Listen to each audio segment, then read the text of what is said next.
الحمدللہ وحدہ والصلاة والسلام علی من لا نبی بعدہ۔ سامعین السلام علیکم ورحمۃ اللہ وبرکاتہ۔ سامعین، آج ہم ان بچوں کے لیے ایک خوبصورت قرآنی عمل آپ کی خدمت میں پیش کرتے ہیں جن کا پڑھائی میں دل نہیں لگتا، یا پھر وہ بچے جو پڑھائی میں تو اچھے ہیں مگر انہیں کچھ یاد نہیں ہوتا، اچھے گریڈ کے ساتھ پاس نہیں ہوتے، ان کی کارکردگی کچھ اچھی نہیں ہے۔ بچہ مدرسے جاتا ہے مگر اچھے نمبر حاصل نہیں کرتا، محنت بھی خوب کرتا ہے مگر اسے کچھ یاد نہیں رہتا۔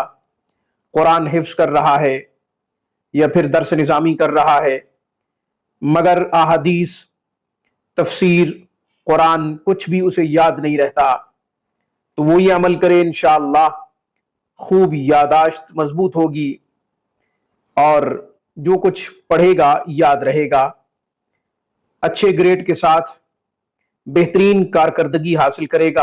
انشاءاللہ اس سے یادداشت بھی مضبوط ہوگی، پڑھائی میں بھی خوب دل لگے گا، اچھے گریڈ کے ساتھ پاس ہوگا، کارکردگی قابل رشک ہوگی انشاءاللہ۔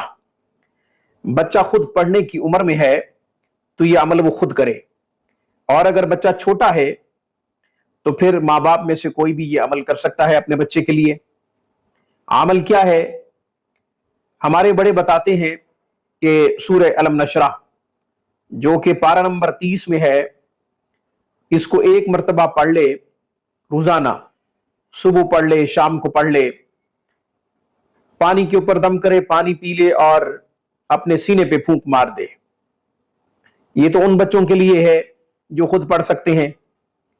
جن کے ماں باپ پڑھیں گے تو ان کو چاہیے کہ اپنے بچے کے لیے پڑھیں، 1 دفعہ، 3 دفعہ، 7 دفعہ سورہ الم نشرح پڑھ کر پانی پہ دم کریں، پانی پلا دیں۔ بچہ پاس ہے تو بچے کے اوپر دم کر دیں، یا کھانے کی کسی چیز پہ دم کر دیں، بچے کو کھلا دیں۔ بادام پہ دم کر کے کھلا سکتے ہیں، دودھ پہ دم کر کے دودھ پلا سکتے ہیں، یا جو بھی آسانی سے کھا پی سکتا ہو اس پہ دم کر کے دے دیا کریں روزانہ۔ بچہ وہ چیز کھا لے، پی لے، انشاءاللہ یادداشت بھی مضبوط ہوگی، ذہن یعنی حافظے میں خوب اضافہ ہوگا، قوت حافظہ بڑھے گا اور اچھے نمبر حاصل کرے گا، اے گریڈ کے ساتھ انشاءاللہ آگے بڑھے گا۔ آج کی خوبصورت گفتگو میں بس اتنا ہی۔ اللہ تعالی سب کے بچوں کو مستقبل کا معمار بنائے، آمین ثم آمین، وما علینا الا البلاغ۔